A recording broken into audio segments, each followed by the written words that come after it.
We are live. Welcome back, ladies and gentlemen. I am your host, Blake Ruffino. This is Are You Serious Sports? We hope that you guys are making it a good one. We know that we are as well. It's back, baby. Finally, it's back. We're back. College football is here this weekend. Man, ain't nobody better tell me nothing. Ain't nobody better tell me nothing. Just going to be real with you. At approximately 2:30 p.m. Central Time, I don't care that it's Notre Dame or Navy, still going to be rooting Navy. We will have college football on the tube. I'm really looking forward to that. A lot of games this week. Hawaii comes all the way to Nash Vegas. You have San Jose State, USC, FIU at Louisiana Tech, UMass at New Mexico. So not a lot of big-time marquee games, but regardless, we have real live football, not this preseason mumbo-jumbo that we have right now. Monday Night Football is on the tube as well tonight. So week 0, here we go. College football's here, but we're not going to be talking about week 0. We might at the end of the week maybe make a couple of picks. Picks are back too. We hit on 64% of our picks last year, which I think is really good against the spread. So we'll probably just do a little bit more, pick'ems, if you will, like maybe money lines, if you will, winners this year. Because I think that's more fun. We can pick a lot more games doing that way. So we're still thinking about that. But we do have a Ruffino's Rants in store for you. Mike Farrell from Mike Farrell Sports. You might remember him from Rivals. Said Brian Kelly was on the hot seat. You know what's interesting is I do some radio hits, podcast hits, things like that. This is the second time I've heard or seen or been a part of a show where somebody says Brian Kelly's in the top 5 of being on the hot seat. And I'm just sitting myself thinking, the fuck? What? Like Brian Kelly, like LSU's Brian Kelly. We'll mention that. I don't know why this narrative's going around, why he's on the hot seat. I mean, this is foolish. We'll talk about it.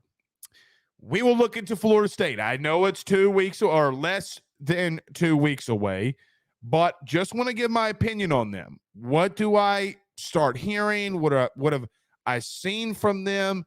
Looking very in depth with them. We will talk about it. As I do, we recapped the scrimmage last night. If you missed that show, just after this one, hop over there, listen to the scrimmage breakdown that we did. Let's start looking into Florida State because it's here, man. We don't have a choice. I know it's 2 weeks away, but we'll take a little look behind the curtain here tonight. Carter Bryant joins us. I was on his show last night. He's on mine tonight. He joins us like he does every Monday at 7:30. I do still need to get with Memphis Spence. A lot of you have been asking about Memphis Spence and his return. I will ask him to come on for tomorrow. He does his top 16 every week. Will be good to see where he thinks college football is as well. We'll go around your SEC, and Jay Johnson announces Nate Yeske and Terry Rooney. We'll mention that as well as Coach Jay Johnson, the national championship winning head coach, had some really big-time things to say today. So we got a jam-packed show for you, man. A very jam-packed show for you. This is going to be really, really, really fun.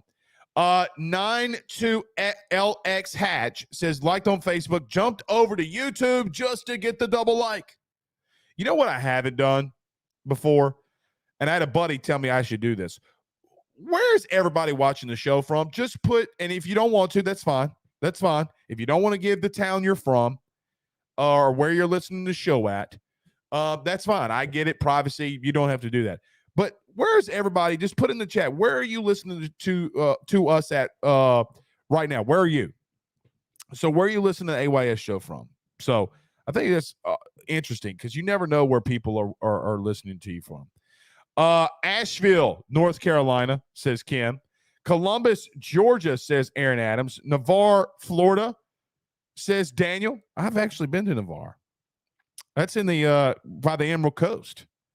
By the Emerald Coast. Gotta love it, man. God, these are firing in here. I think Diaz means Denham Springs. Got some people in Denham Springs. Daniel Williams says my house. Well, your head's too big. You probably have no idea. You're probably in 7 zip codes. Memphis, Tennessee, says Chris. Vienna, Georgia, says Byford. Zachary says David. Houston says Ryan. Lake Charles says Ryan. Gotta love it, man. Livonia. Livonia's in the house. Jacob says he's in Livonia. Look at this.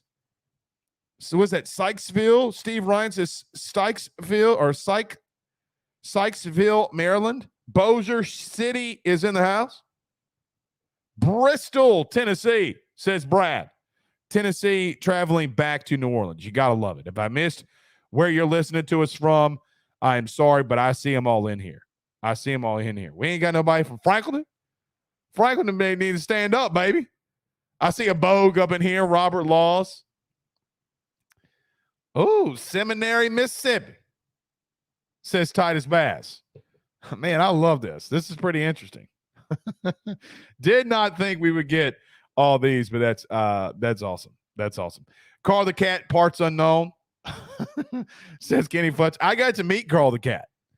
Got to finally meet Carl the Cat this weekend. I was pulling up to the scrimmage. They weren't the poor security guard, man. I mean, he was like, are you with the media? If not, you need to turn around. I'm like, hey, man, I have. And he's doing this to everybody. Like every media member that's lined up getting in here. It's like, hey, man, here's my credential. And he goes, well, let me radio people because all you sons of bitches are coming through here. I'm like, okay. He did it to, I think, Scarborough, Dandy Don. Those two were, I think, were behind me. That's the only reason why I know. So, poor security guard. But Carl the Cat was there to say, hey, man, that's Blake. You leave him alone. He did it to everybody. He did it to everybody. John Sibley Butler says Franklinton, Louisiana. You got to love it, baby. You got to love it. Franktown, where we at? Father Abear says New Iberia represent. New Iberia, where you at? You got to love it. All right. Pierre Parr. Look at this. Michael Suss says he's in Pierre Parr. Love the Louisiana people and where you're from. Continue to fire them in there. We're going to probably do that. We're probably going to do that. We're going to say, hey, where are you listening from us to tonight? That's pretty fun. I like seeing where everybody's at. All right, let's get rolling. Everybody do us a favor by hitting the like and share. Share to all of those social media groups. Share to all of those social media pages. If you're listening to us on YouTube, like, subscribe, and notification bell. Wherever you listen to podcasts, rate, review, and subscribe. And all of you who continue to tell us that you're watching us on Fubo TV, welcome. We're glad to have you with us. Let's talk about our good friends over at GM Varno & Sons. Brian Kelly on the hot seat. We're going to start looking into Florida State. Some key areas that I really like for LSU. Some areas that maybe I don't like so much for LSU. One key area that I think LSU could exploit. We will talk about that next. Take a quick break. Don't go anywhere. See you in just a minute. College football is back. BetOnline is the fastest and easiest way for you to wager on all of your favorite sports, contests, events with the first-to-market odds and lines. Find reviews for all the news for each league, including Major League Baseball, NFL, NBA, NHL, combat sports, college sports, esports, and even golf. BetOnline continues to be the top online resource for all of your sports information for live in-game betting, props, and futures. Head on over to BetOnline today and use your mobile device to join and make your first sports bet. Use our promo code BELIEVE50, that's BELIEVE50, BLEAV 50, to receive your 50% off welcome bonus on your first deposit. That's betonline.ag, betonline.ag. With over 65 years of experience, nobody is better equipped to service in your vehicle than GM Varno & Sons. RV repair, big rig overhauls, motorhome chassis, routine maintenance, tire rotations, tire sales. No job is too big or too small over at GM. If you break down the side of the road in the greater Baton Rouge area, they will come and get you. And the best thing about that is that they can come and get you, and then they can bring your vehicle back to their shop and start the repairs right then. Again, GM Varno and Sons. Go see them over at 2500 Fuller Boulevard. Give them a call at 225-664-9992. 225-664-9992. Tell them your good friend Blake Ruffino sent you on by.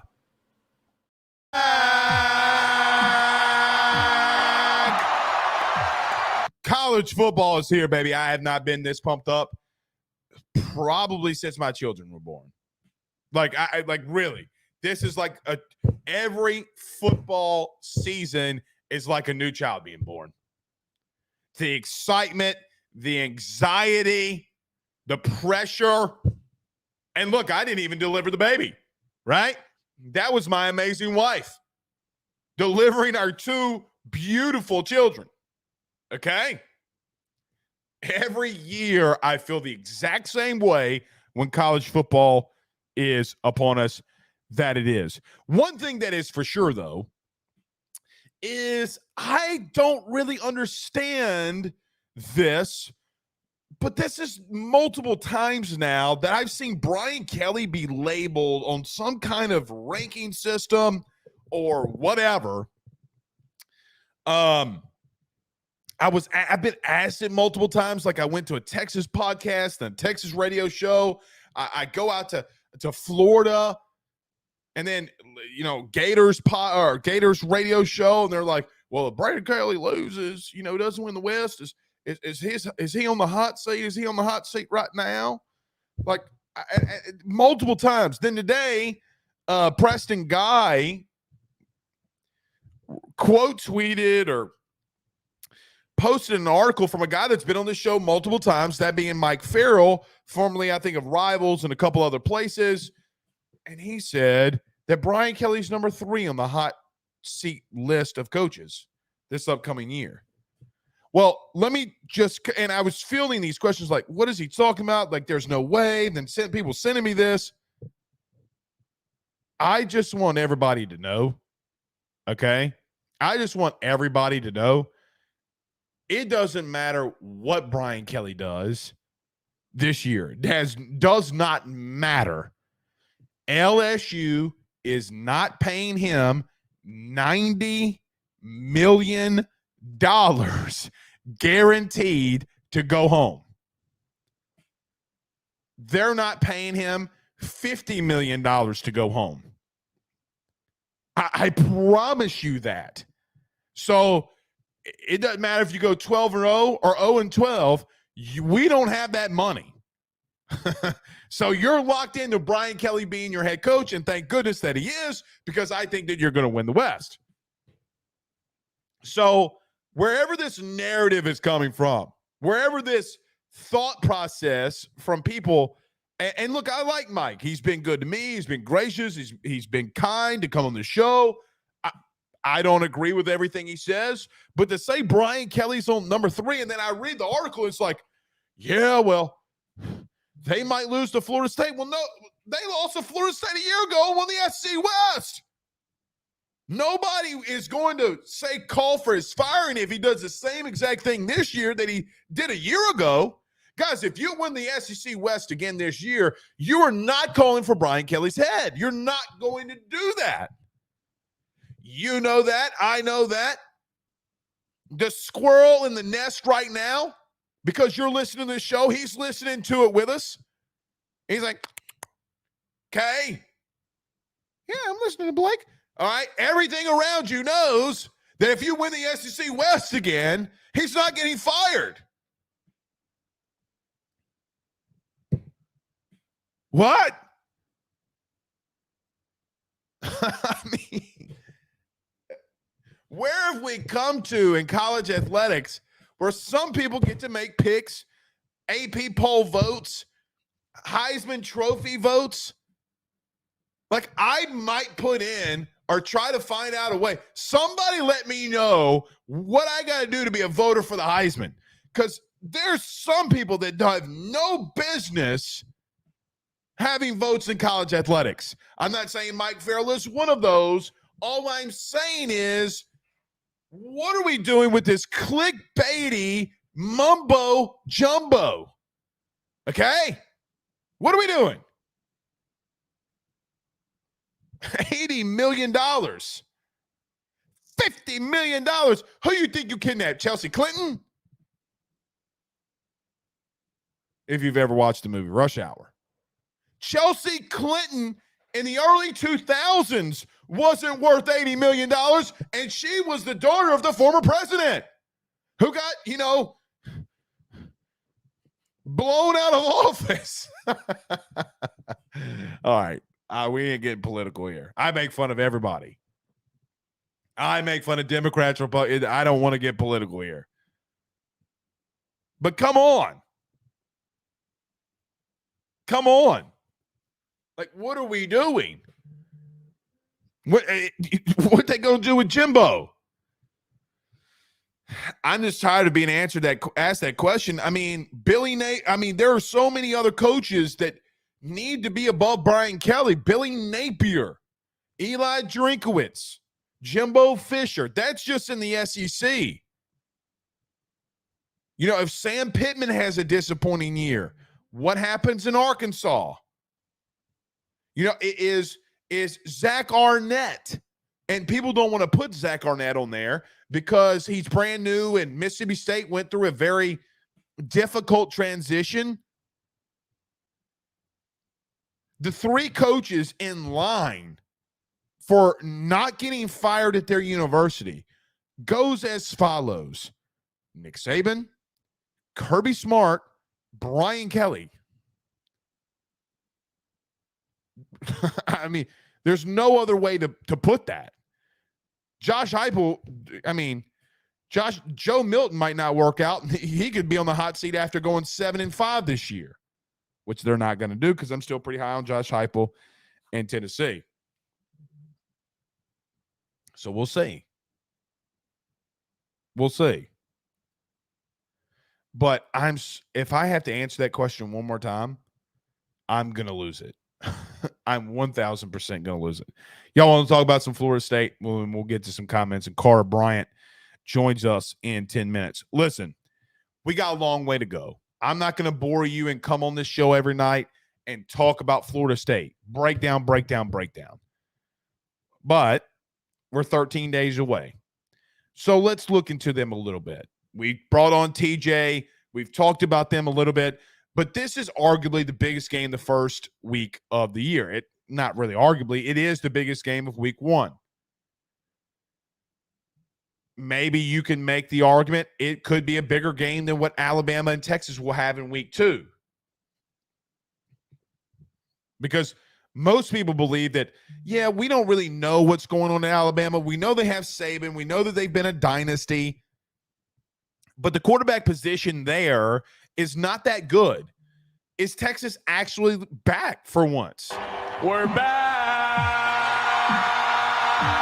Is Texas finally back? We will find out that answer if they can go into Tuscaloosa. I think they got to do more than that. But if they go into Tuscaloosa and beat the Crimson Tide, that's a very good step forward for them. But I expressed my concern.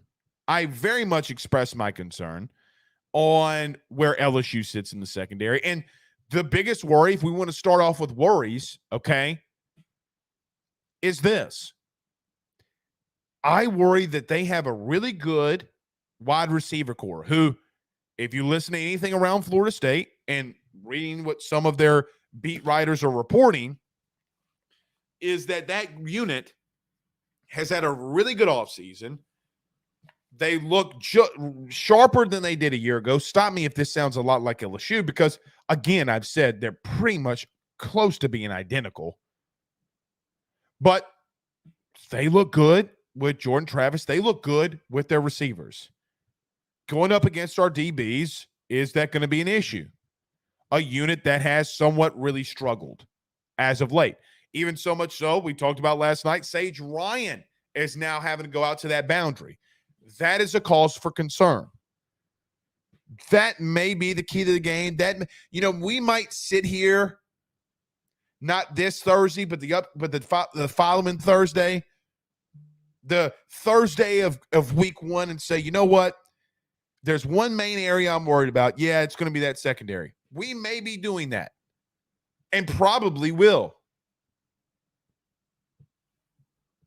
But if that's the biggest area I have to worry about,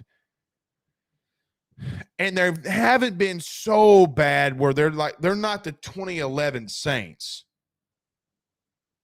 When it 2011 Saints that gave up all those yards?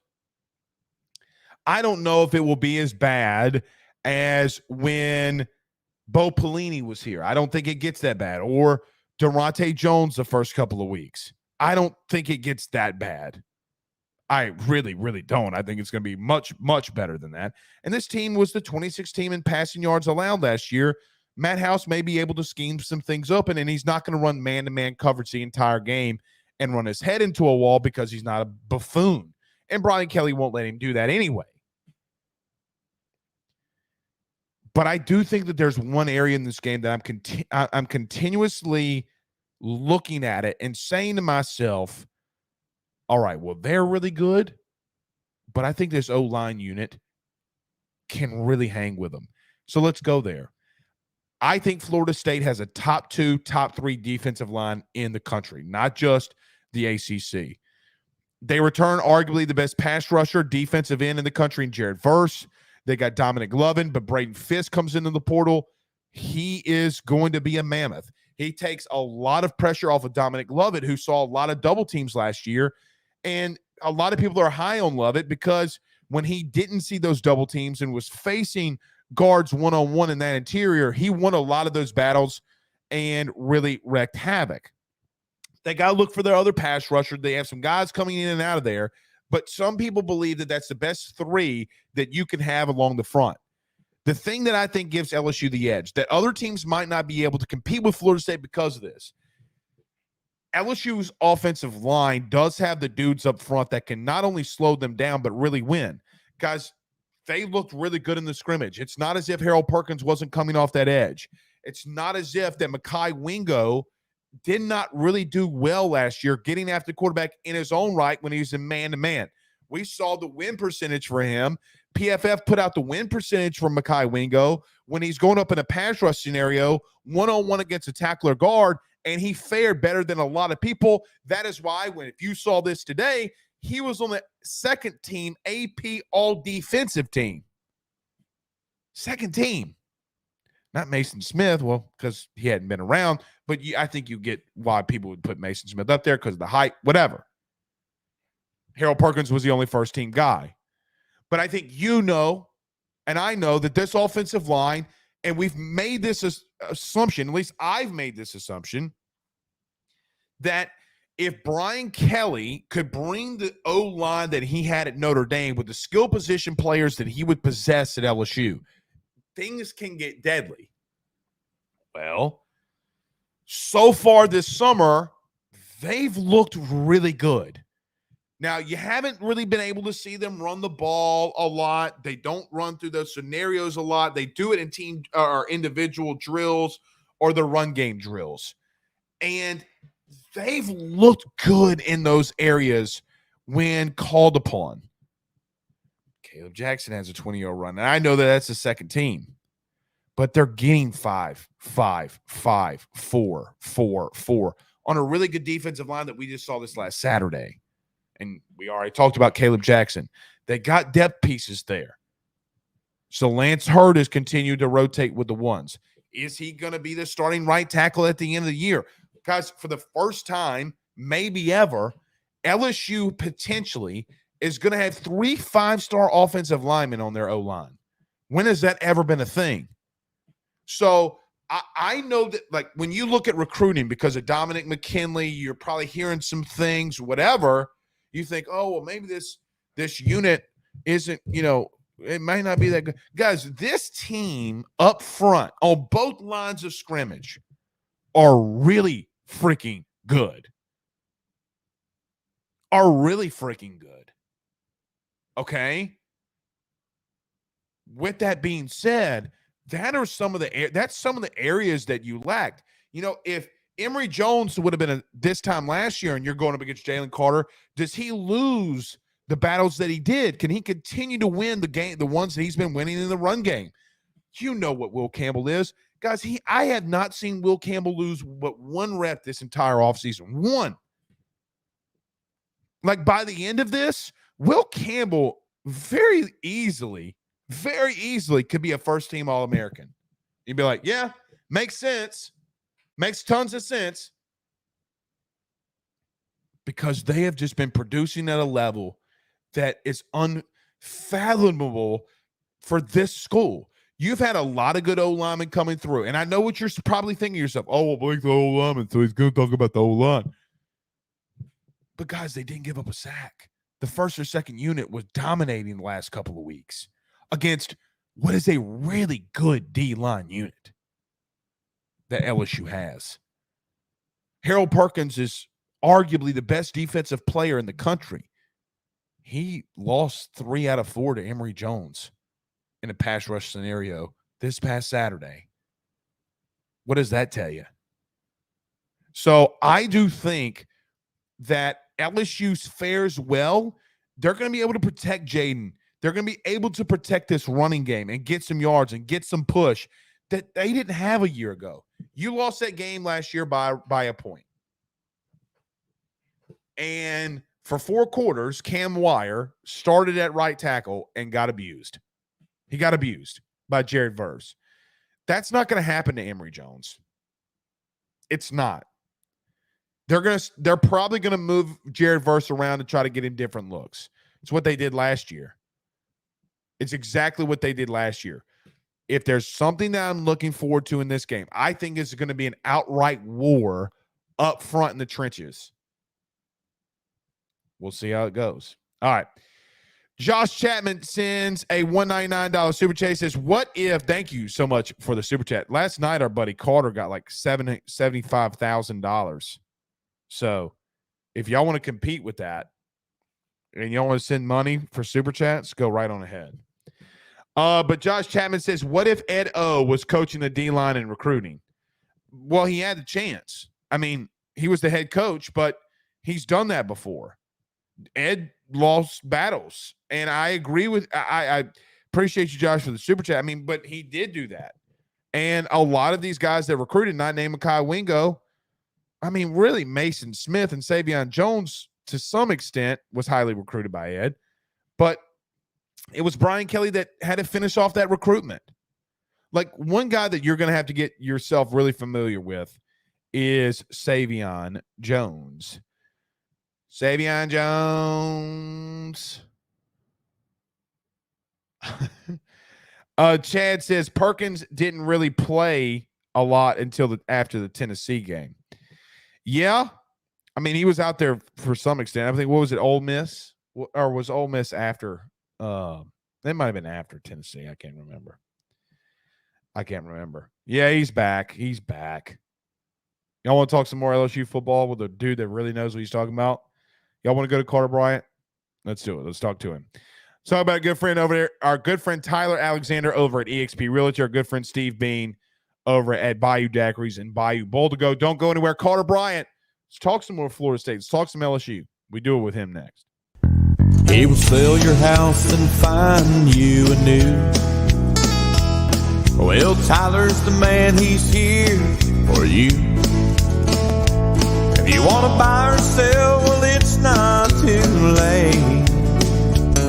Dial 955-0008. Just call 955-0008. Y'all call Tyler. He'll shoot you straight. Bayou Daiquiris at Bayou Bowl and Go is owned and operated locally by Steve and Lisa Bean. You can find them at 1512 North Highway 190 in Covington, Louisiana. That's 1512 North Highway 190 in Covington. The North Shore's first crawfish drive-thru is about to step it up another notch by bringing you drive-thru daiquiris as well. You can call in your order today at 985-888-1914, 985-888-1914, because you know what? Daiquiris and crawfish, it's a Louisiana thing. We're back.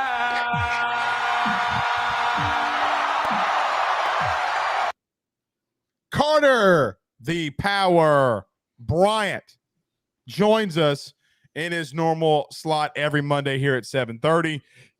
Buddy, how about Caleb Jackson?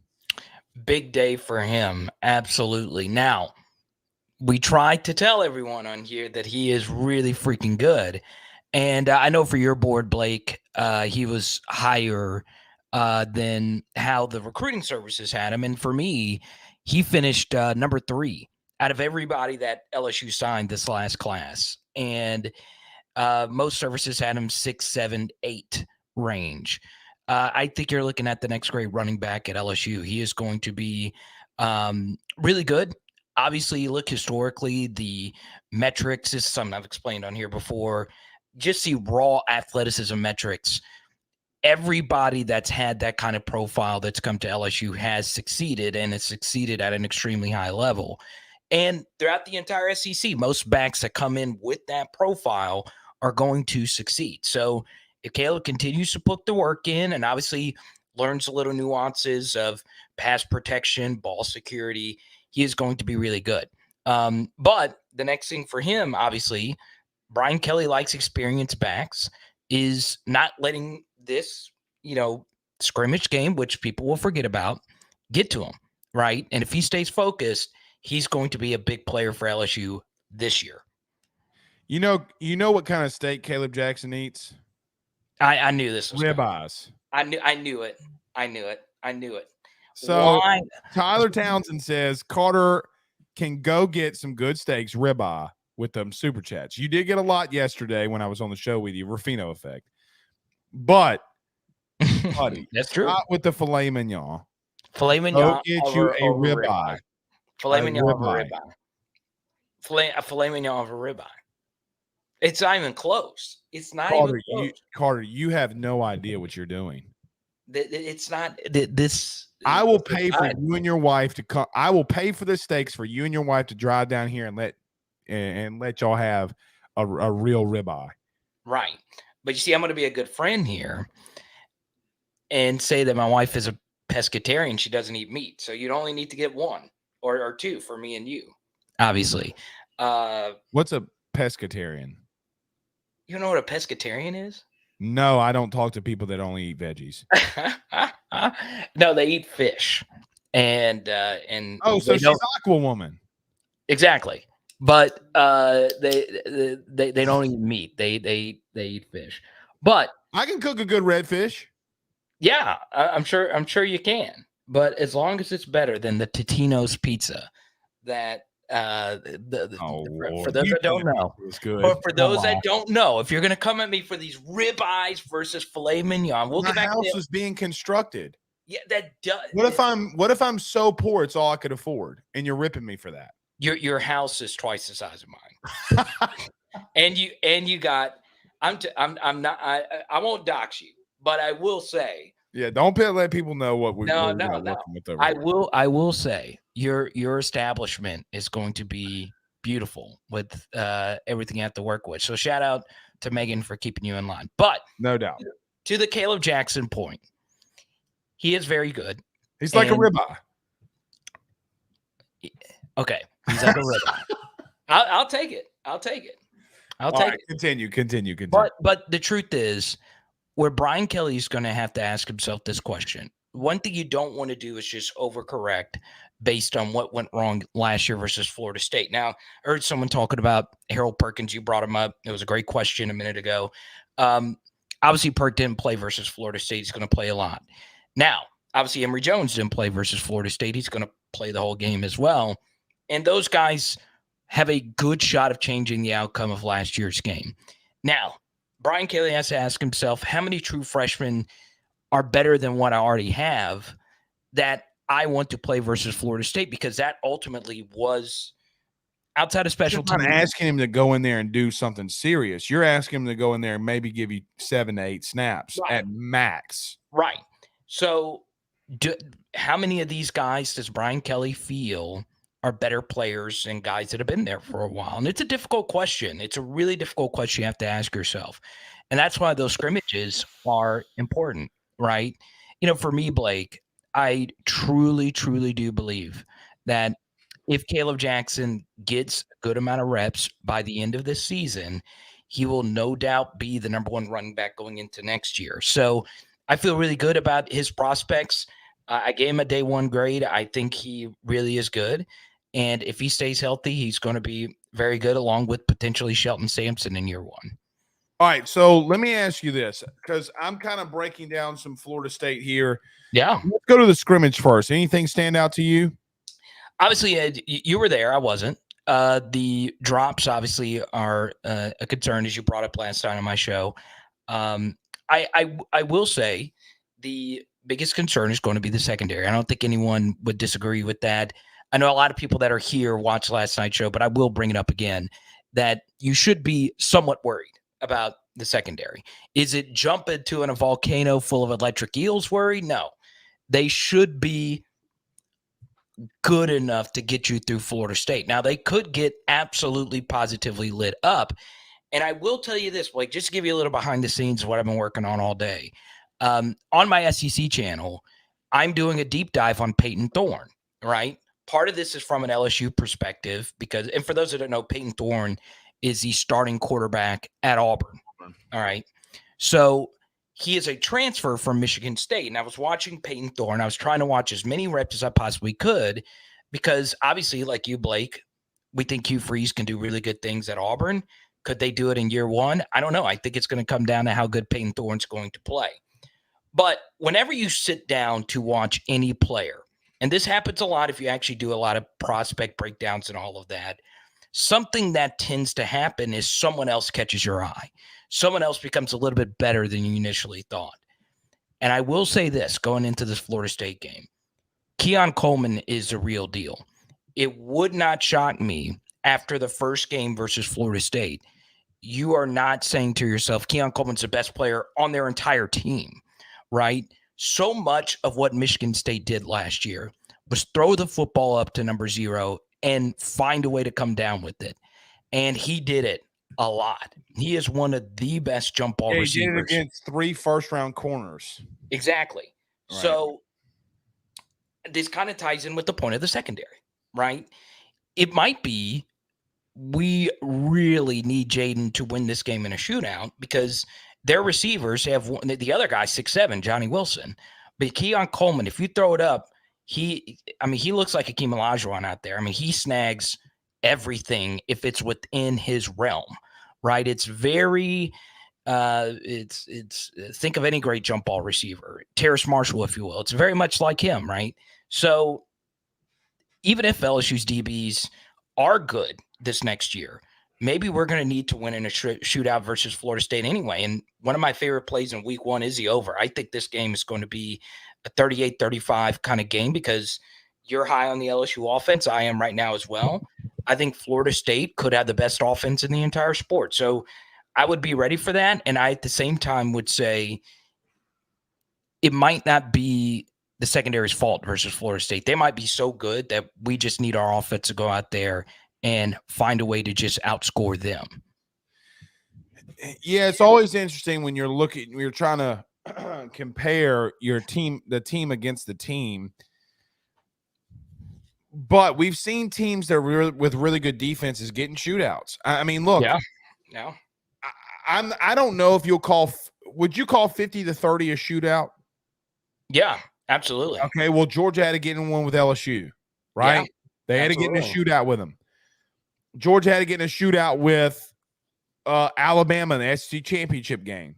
Okay, good defenses. Sometimes you do have to get into shootouts. Anything else stand out to you from things that were reported, like Lance Hurd, or anything else that stood out to you? I mean, I'm not getting on the receivers yet. It is what it is, but they can't continue to do that. But anything else stand out to you? Yeah, I think obviously Lance, I would love for him to be ready to be a true freshman starter because that would give us so much blue chip talent out there on the offensive line. But I would also be very patient as well. I don't think, with the offensive line we put out there last year, I had some qualms about it. I was very worried because some of the guys that were out there previously weren't good against the elite competition.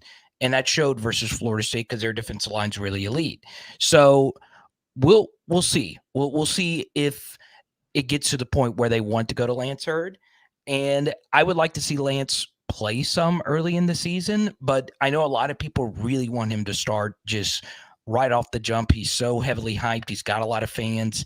He's North Louisiana as well. I love North Louisiana players. I would be patient though.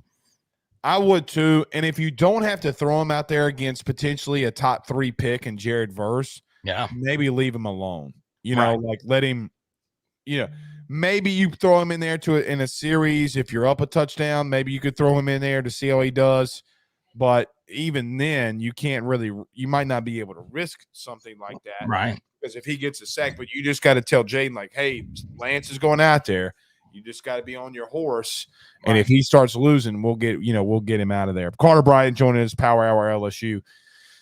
All right, so we talked a little Florida State. We talked about the scrimmage. So, Carter, here's the thing that I do like about what I've seen so far from camp. The O-line is minus Lance Hurd has looked really good. We talked about Jaden Daniels, but we're not talking enough about this offensive line and how they've performed against what is a really talented defensive line. Are you shocked a little that they performed this highly so far this summer? A little, yeah. I mean, I will say this. I told you. Now, I told you. What did I tell you? You were high on this offensive line. Okay. I told you that production does what? If 4 more return, that production goes up 33%. But continue. Yeah, no, the snap. They're top 15 in snaps returning next year, according to Parker at Stats Award. So that's obviously really good. Continuity matters. You played the position. I do think when it comes to the middle of that offensive line, there were instances where the bull rush would get to them. But they have another year in the system, and they should be gelled pretty well together. I do think, for me, I like Mason Lunsford a lot. I think he can give you a lot of strength in that running game, especially with what LSU wants to do. So I'm really excited about the potential of him. I'm also really excited about Miles Frazier, right? This is a guy who's starting to get some Senior Bowl love. Charles Turner also started to get some Senior Bowl love. Right. So those guys, they know that any one of them could get taken out in an instant, right?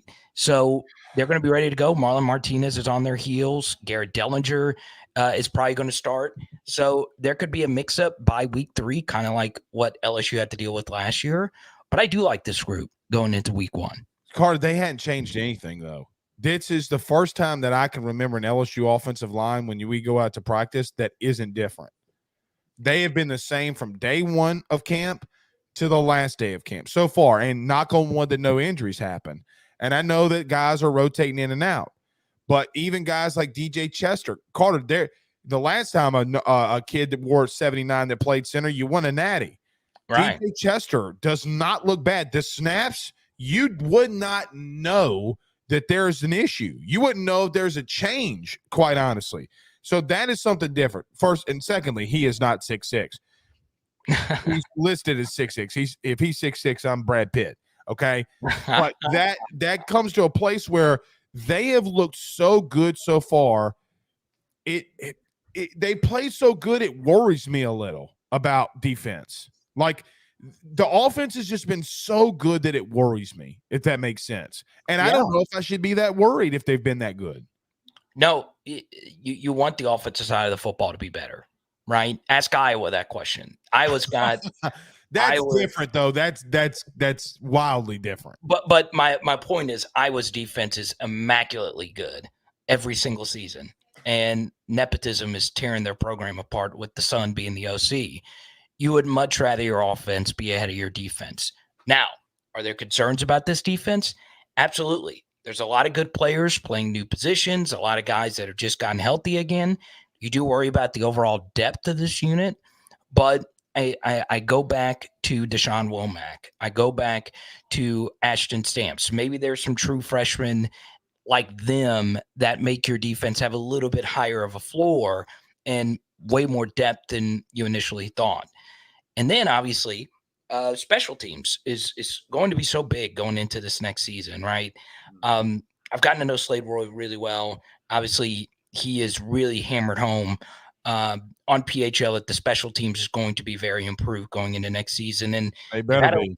exactly. They've had a little bit of a chip on their shoulder, and one thing I will say is when Slade was on our channel last week, Blake, he acknowledged that Brian Kelly has emphasized one major point, which is starting faster. One thing that makes what LSU did last year so impressive is how bad they were in the first quarter and in the first half of games. Carter, they ran hurry up. The entire offense, they were hurry up the entire time. In They scrimmage. did not slow down. You're talking about in the scrimmage. Yeah, I'm talking about in the scrimmage. They did not this was not a slow paced, Right. get the play in, let's get lined up. This was Carter. It was 19 level speed. Okay. Good. It was fast, which if you're going to get burned at DB does not thrill me to see really. Right. So just to crank out a few numbers here, when it comes to first quarter scoring, now I'm not the biggest fan of just using scoring statistics, but this does paint a little bit of a picture. LSU was outside of the top 90 in first quarter offensive points per game and first quarter second and fourth quarter, baby. They kicked everybody's ass. Exactly. So they were 1-8-1 in first quarters this past season. And they were really good. Weren't they 8-1-1 and second and fourth though? Right. So they were really good in the second quarter, right. In particular in the final drive of second quarters. So Jayden was really good at the end of the games and at the end of second halves, right? And championship teams don't start as slow as LSU did. They were not good at all. And, they only won one first quarter. So obviously moving forward, one thing that Brian Kelly has emphasized is starting faster. And Slade broke it down for us. He's talking about traits. That's been a big word, traits. Getting those traits down from last year to this year. And coming out focused, coming out fast, and bringing the heat. I knew it. It went through your mind. I knew it. But obviously starting quickly and just getting – I knew you were thinking it. I knew you were thinking it. I was going to let you go. I know you were thinking it. I know it. I know your viewers. I knew it went through their minds too. But obviously starting quicker, and you don't want to get behind in so many games. And there were some games where LSU would show something, but it would be because, they dropped a pass here, they missed a block there. So LSU is reevaluating how to get into games quicker and get the offense moving better, and also getting better defensively in the first quarter. And most importantly, getting better on special teams in the first quarter. There were so many games where LSU started slow on special teams as well. So championship teams do not start slow. And I think that's going to be a big change for LSU this next year. Josh Chapman with a $4.99 super chat. Thank you, Josh. Says, watch the Wake Forest defense and how they played Florida State last year with the spot. They pretty much shut Jordan Travis down for half the game. Have you watched that one intently? Yeah. So they did a really good job as well of making Florida State earn their explosives, right? They did a good job playing off. Jordan Travis also was just off that game. And for those that didn't know, Wake Forest went to Florida State and beat them. And it was very impressive. So they came in there with a good game plan. And something else was Florida State just couldn't get their run game going on early downs in that game. So, I actually skimmed through that game. I didn't watch. It's a lot. I'm not really going to start watching too much Florida State really until later this week. But, man, that was one of the more impressive wins in the ACC this past year, the Demon Deacons getting it done. Here's the thing, Carter. I think that we can only talk about this game so much. And look, we're, next week we're in game week, so we'll really be breaking this thing down. Jordan Travis doesn't really scare me as much as some others. Really, it's everything around him that scares the shit out of me. It's not him that scares me. Right? I strongly disagree, man. I really do. I think I think he's by far the best quarterback. We will play. Just because he's the best quarterback that we will see, it's not. He's not the. But see, here's the thing. I disagree with that to some extent because Carter, we did see him struggle at times last year. There are some answers that have the questions that have to be answered on him, just like Jaden Daniels. Yeah, no, I agree. So to some extent, he's had stretch just because of what he did against LSU. That was not what he did all season. I'm still old enough to remember when he went 50% against Florida at the end of the year, right? Like he had some really subpar games. I agree that what I'm trying to say is, and you can allude and you can disagree with this, but do you disagree that he had subpar games last year? No, he had some moments last year where he wasn't great. Yeah. But it's not so. What worries me is like if LSU's faced good quarterbacks before, I think that you could slow him down with the front seven. Is what I'm trying to say. I don't think it's a good matchup. It's not a good matchup where I think the front seven can get after his ass. I don't like what everything else possesses is what I guess I'm trying to get at, if that makes sense. But you disagree. Yeah. So for me, when you look at LSU's schedule, I think the two best quarterbacks are KJ and Jordan. I do agree that Jordan Travis does have more to work with on the outside, and it does concern me everything else that he has surrounding him. He's got a great OC. He's got a great offensive line coach and Alex Atkins. They're really well built, and the play calling is really good. Run the ball really well. Oh yeah, counter. They're the most heavily counter repped team in all of college football last year. I do think Jordan Travis is very good. Now, to your point, that doesn't mean LSU's not going to win. That doesn't mean LSU's not going to be great. I do think Jordan is awesome. I think last year versus LSU, that was some of the most accurate QB play that I've seen. The dimes that he delivered in that game, he got sleepy hollowed by Ali Gay and still put a dime there. And his receiver sucked. They dropped a lot of balls that he put right on the money. So I think he is very good. And I think if Harold Perkins goes off, he won't have that great of a day. That's all there is to it. And I think Perk is going to be so key because Jordan Travis isn't the most athletic runner. He's nowhere close to Jaden when it comes to running ability, but he is very crafty. He is a very good runner. And I think obviously when he gets out, when he squirts out, LSU is going to need to bring him down quickly.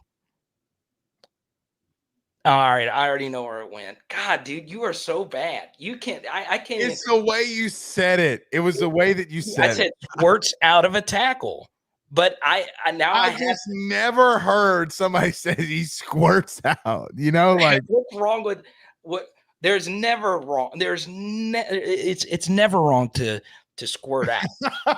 Don't hate on someone squirting out, Blake. You knew the context. This is a family show. You knew the context. If you squirt out of a tackle, that's a good thing. Oh my word. You won't do that against LSU. Is there one thing that you think LSU possesses to beat them? Like, how do you see? Like, what is something that you really do like that LSU is going to exploit Florida State in? Malik freaking Neighbors, right? I think he's going to have a big game. I do. And if you take him away, that's where all the other guys are going to have to step up and play really, really, really well. Obviously, I think this offensive line is going to be one of the more motivated first game offensive lines you're ever going to see because last year's the entire pass protection, it wasn't just them. It was, Josh missing assignment, Mason missing assignment. It was the first game. All the protection was bad. I think that unit is going to be so motivated that all offseason, they hear this, they read things saying, well, Jared Verse is going to eat you up like he did last year. He's going to tear you up. That whole defensive line, they bullied us up the middle, flat out bullied us. Well, the center, we didn't have the right center picked out. We didn't have the right guard picked out. Didn't have the right tackle picked out. No offense to those guys. It was just the truth. They dominated in those spots in particular. So I think that unit is going to come out with a major chip on his shoulder. And then obviously the most motivated guy is going to be Mason Smith, knowing, the demons of what happened last year. And I think if he's healthy, you and I shared some concern about, him being dinged up for a good portion of this fall. I think he's going to be ready to go. And if he is, you will see a man possessed wanting to get back at Florida State for not getting to play in last year's game. I think LSU has a massive upgrade at linebacker too. Like we're not talking about him enough, and it's a shame too. We talk about everything else. Carter, we've spent a lot of this offseason. Now he's gotten a lot of accolades, and so there is talk about him. There always will be, but we have not talked about Harold Perkins' impact yet on this game. I want to touch on this briefly here because he's my massive key to victory that I'm already preparing for next week. But I just think that you got to continue to let him do what he was doing. Let him spy. Let him get out on the perimeter. Let him run Travis down because he can run him down. I think that you talk about Mason Smith. I agree that he's a massive part to that. I think Harold Perkins is going to be the cream, the cherry on top of that sundae that we just did not possess last year, that I think LSU just is a little bit more talented in that front that Jordan Travis does not remember that he saw.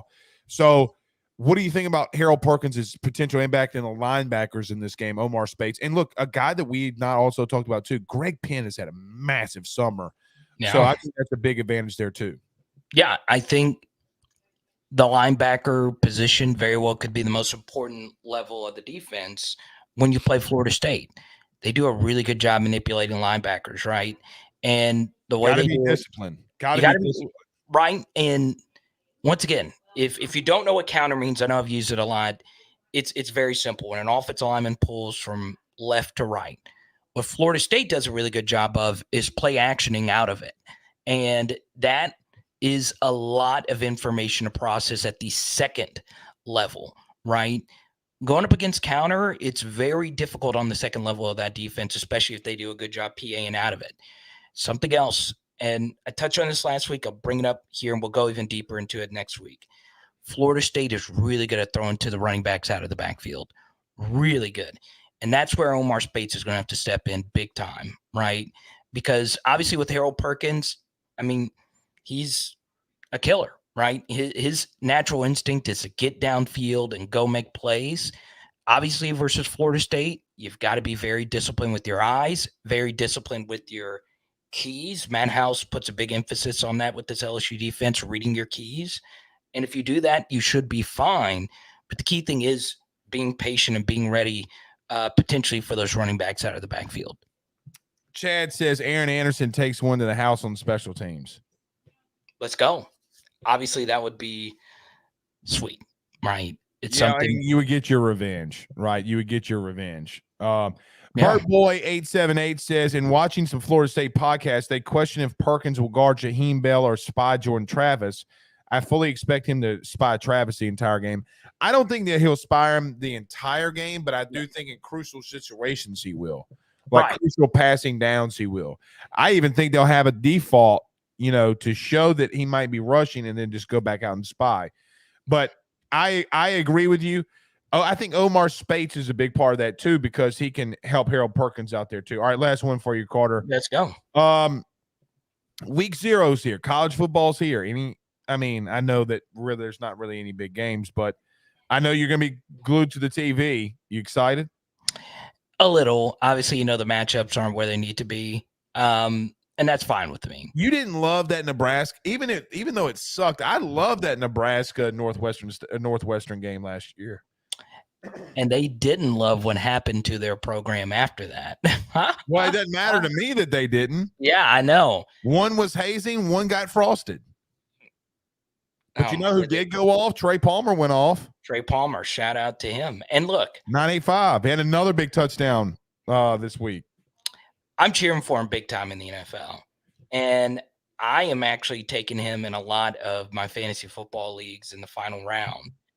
I think now that Russell Gage is out, I know it's a completely different topic, but now that Russell Gage is out, I think Trey Palmer has a good chance to go off, right? I really do think he can be a nice NFL wide receiver. And for those that are a little familiar about Trey at LSU, he just needed to go somewhere else with a fresh start, right? And when he got to Nebraska, he had that fresh start, and he was obviously really good. I think he's got the makings of being a steal, one of the many steals that wide receivers at the next level are brought from LSU.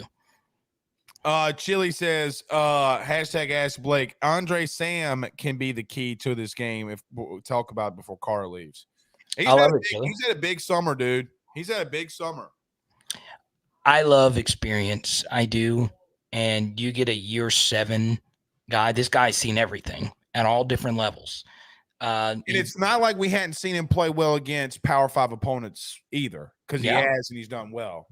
He's played in Tiger Stadium before when he was so I'm really excited to see him, how they're going to use him. He could play nickel, he could play safety. So I think he's going to be a very nice piece for what LSU is going to do next year. And I like Adam. Kamarion Pimpton is going to blow up. Yeah, he didn't play Saturday. He was a little beat up. But yeah, the physicality, but man, he's great. Yeah, I think he's going to be great. Yeah. Well, really look, we'll talk about this ad nauseum next Monday, Carter. But yeah, it's here. It's time. And I do think Florida State is almost identical to us. I think we're playing us. I think they possess a lot of the same weapons we do. Mobile quarterback, returning offensive line pieces, good wide receiver core, good tight end, good D-line, good linebackers. Secondary, they had to go in the portal. Sound familiar? It does. A lot of familiarity. Oh. By the way, I did put a poll up on YouTube. So around 100 votes, I said, what is better, ribeye or filet mignon? What do you think the people chose? Oh, well, these people are warm-blooded mammals, so they chose filet mignon. No, they did not. 67% of the people from the People Show, voted ribeye. More for us. That's all I gotta say. That's more for us. That's good. But just please come on down here and let me cook you a ribeye, please. How do you like your steak cooked? Medium rare. I like there to be some pink in there. That's what she said. I mean, come on, dude. That's the third one. It's a third one. You get that one. Even, 3 strikes them out. Yeah, but that was well within the context of steak. You want the steak to be so moisturized, it's squirting, basically. That's basically. All right. We're out of here. Carter Bryant, we'll see you Monday, buddy. We got football next week and this week, but we got LSU football starting next week. Let's go, Tigers. Let's go. All right, there's Carter the Power Bryant. Always fantastic to have him. Let's get to a really quick break. Jay Johnson spoke. We will touch on that maybe a little bit. I mean, guys, come on. And we'll talk maybe a little bit about the SEC. Don't go anywhere. We're back next. Guys, you might know my good friend Carol Falls and all the great service that he provides over at State Farm. He is your good neighbor after all. But did you know State Farm has surprisingly great rates as well? Along with the great neighbor service, State Farm agent Carol Falls has surprisingly great rates for everyone inside the state of Louisiana. So call him today at 985-395-4300, 985-395-4300 for all of those surprisingly great rates on auto, home, and life insurance needs. Like a good neighbor, State Farm is there, and individual premiums will vary by customer. All applicants subject to the State Farm underwriting requirements. By the Drake Williams Law Firm, drakewilliamslawfirm.com. Whether you've been injured in an accident, you're preparing for a future with your estate planning, you're getting ready to close in on a real estate deal, or you're about to welcome a new addition through adoption into your family, or you're facing criminal charges, you need very experienced attorneys, and that is what the Drake Williams Law Firm will be able to do for you in navigating the legal system. The door to their cozy office in historic downtown Ponchatoula has been open since 1981. They have helped thousands and thousands of Louisiana families and individuals win cases, close on real estate deals, and regain that peace of mind. Their lawyers over at the Drake Williams Law Firm, Ernie Drake III, Ryan J. Williams, and Summer Vicnair, are very determined, compassionate, and dedicated to their craft. It's the Drake Williams Law Firm, drakewilliamslawfirm.com. Give them a call today at 985-386-7600. Tell them your good friend Blake Ruffino at AYS sent you on by.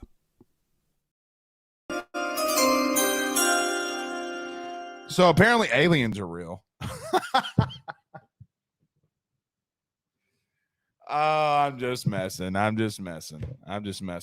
Jay Johnson spoke with the media today and introduced Nate Yeske and Terry Rooney. Look, I could come out here and try to make up some profound bullshit about why I think they're two good hires. They're two good hires. You got a guy that recruited guys like Ronaldo and LeMahieu back in the building, and Terry Rooney was a former pitching coach. He's been around a lot of places.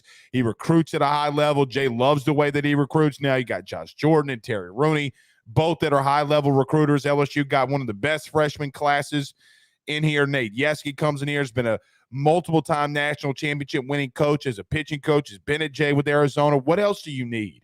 What else does Jay Johnson have to need for there to be such a profound breakdown on what he's doing? Now, there's a lot of questions that's going to go into the season. You know it, and I know it. But as Jay said today, he did not expect Cam Brown to make it to campus. Jake Brown didn't make it to campus. But they are. And Jay alluded to today that the pitching staff is probably going to be the biggest strength on their of their team while these young bats continue to get rolling. We'll see how that progresses. We'll see how that plays out. We got a long way to go before the baseball season starts. But I do like the fits. I do like the staff changes. I do like what Jay does in recruiting and what you have returning. You're going to be a top 5 team.